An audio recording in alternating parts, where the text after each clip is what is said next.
So this is a impromptu video, shooting it vertically. 'Cause I just had something to get off my chest, nothing scripted, nothing that I just wanted to write down. But something I was thinking about the other day was that my experience as a teacher, though I have this YouTube channel and I've been posting on this since 2016, just experimenting with different types of videos, just trying to find where my niche is. And I don't know why I should have just stuck with teaching from the beginning, even all those years ago, but we're here now. So, and as I reflect on my career and doing these videos, the videos that I've been uploading lately, because I have to think about from a YouTube standpoint, what are people going to watch? Looking at my analytics, what do people mostly favor? And in this field right now, the pool is right with people who are in a position because they're hurting. They've been burnt, they've been ostracized, they've had all these negative experiences happen to them in their profession. So now you have you have an audience of people with a chip on their shoulder, and when they are getting on YouTube, this is why a lot of the why I quit teaching videos are so popular. Which y'all know how I feel about that if you haven't seen a video I made, but I understand their existence. Okay, I understand the existence because people want to be able to relate. They want to find somebody else that feels just like them, who has had the same negative experience that I've had. And this is not a secret. People are leaving the profession. I totally get it. I always encourage people treat teaching like the military. Look at how many years you serve, whether it's one or wherever the case may be. You served some time. You gave and contributed to the overall education system as best as you could, and you left and went to go do some other things. That's completely fine. Don't feel any shame when you have to do that. But with all that being said, though, it's almost hard because I want to focus this channel on teaching people how to actually navigate the waters of teaching or to just completely escape. But I have videos serving both. But I realized that in making a video that I made yesterday, and I published yesterday about, student consequences going unchecked. I mean, not student consequences, bad student behavior going unchecked and being rewarded for those consequences. I realized that the things that I'm publishing, my experience in the profession is unique. Yes, I've had some negative times and the sorts, but I didn't leave teaching because I've had a bad experience. As a matter of fact, I have not had to look for any teaching positions at all. Some of these positions sometimes just fall in my lap by the grace of the Lord. This door is open, go in here. I want you to walk through that door. And that's how it's been. When I left the first time, I left because I actually had an offer to teach. I wasn't even looking for a job. I actually had an offer to not teach, but to work at a design company. It was a very small business design company. I had the word of mouth got around. I had some web design experience. I met with the gentleman and I was showing him the people that I worked with. I didn't even have a portfolio at the time. I was just showing him things that I talked about on my other YouTube channel that dealt with tech and how to actually build websites. And I spoke with confidence and he saw I knew what I was talking about. And I worked with him for a year and things went well. And then there would just be some days that I would just sit while I was working that job, I would just be sitting down and like, man, I really miss being in a classroom. I would say that to myself. I really miss the like, for me, being in a classroom was, I guess, and I use this analogy all the time, how Kobe Bryant actually viewed the basketball court, even Michael Jordan. That's how I feel about the classroom. Okay. A lot of people don't have that same feeling. And I get it. I may be an exception to an overall to a normative right now. And that's why I'm making this video. I want everybody to understand that my experience is not what everybody else is feeling. I can relate, but at the same time, too, it's because I have a different mentality or a mindset when it comes to teach. I know all the negative stuff to expect. I know students are going to act wild. I know that I may not get administrative support from times and everything else. As a matter of fact, always encourage new teachers. Let me back up some. I always encourage new people. I even encourage seasoned teachers. Stop relying on admin support for your classroom troubles. You got to actually really learn how to navigate and manage. And I get it. You're crying for support. You feel like you need it. Kid is acting up. You send them out of the room. Admin should be behind you 100%. But here's the truth of the matter. I've actually built my career off of not relying on administrative support for student behavior.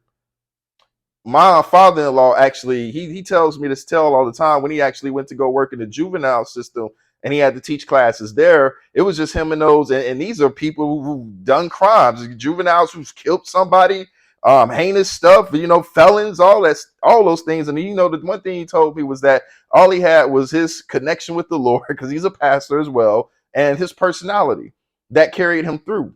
And I've experienced that same thing. A lot of people probably get annoyed with me when I talk about my faith on this channel, but that's kind of hard to. I can make videos not even mentioning it, but if you want to know how I actually am not just surviving, but actually having a good time, how I'm actually having a unicorn year this year.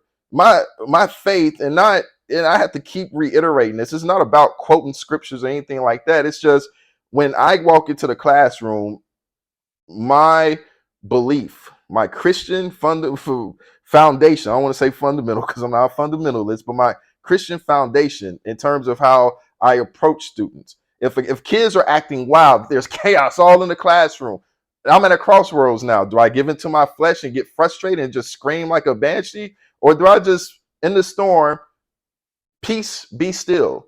Do I just, in the midst of all of that, do I give into it?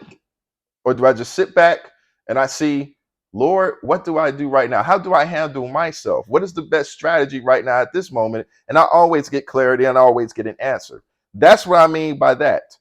People get so caught up on, spreading your religion, which I can go on a whole rant about that, because what people call religion, I just call life. I call it having spiritual guidance and a biblical foundation that I actually stand on in order to guide my actions.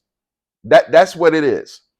Okay. I know that may, make some people uncomfortable. That's not everybody's universal stance, but at this moment in time, because I know everybody doesn't have the same belief that I have, what do you have then that's going to help you navigate, that's going to help you in the classroom?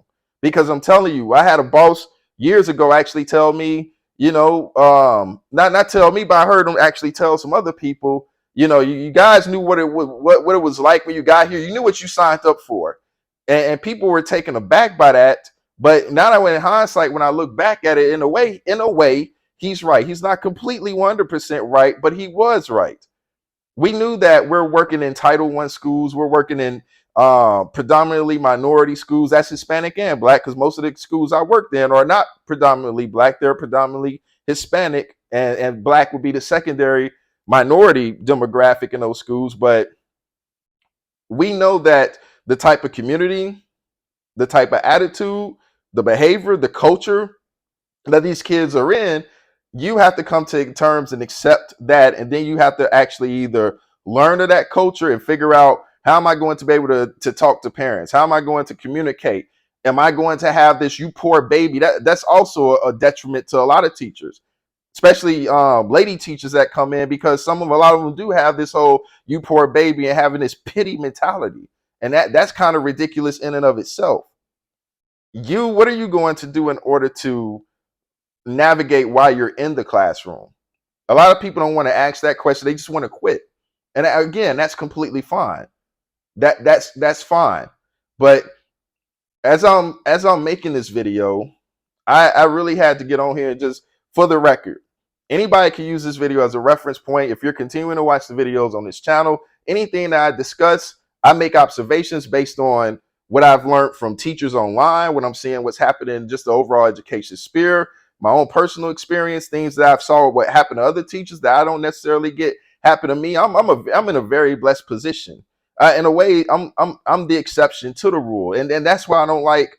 Here's what I don't like about why I quit teaching videos, because sometimes they have an air of, I've escaped and you're still stuck here. Figure it out and get out of here. Now I'm just going to continue to post these vlogs on my YouTube channel that nobody really cares about, because now I'm trying to be a YouTuber and stuff. And no, it's like, I'm having a good experience. Yes, I want to be sensitive and I want to address the problems that's going on in education, because for every good video I want to post about education, I have to post like 5. This is the problems that's happening in education right now. For every video I want to post about the niceties and the benefits and some positives about the climate, those videos don't get any views. They barely get any views. If I was to post more ed tech videos to show people how to actually use certain technologies to build their lessons and to do those sorts of things, those would barely get any views. So if I want those videos to actually catch on, I have to post like 5. This is the problem with educational culture right now, type of videos. And if I'm having a good experience, I want to be able to go on and not make people feel like I'm standing from some ivory tower and you're stuck down there in your mode, you can't get out. I think that's ultimately why I have a problem with why I quit teaching videos. They do talk about their negative experiences. That's good, but it's like, okay, well, how does that help me if I want to get out with you? If you're on the boat and you swimming away and you're able to escape, are you gonna reach a hand out there and help me escape as well? Like, are you going to do that? So that's why I wanted to get on here today and get this off my chest that these videos, there is some light in education.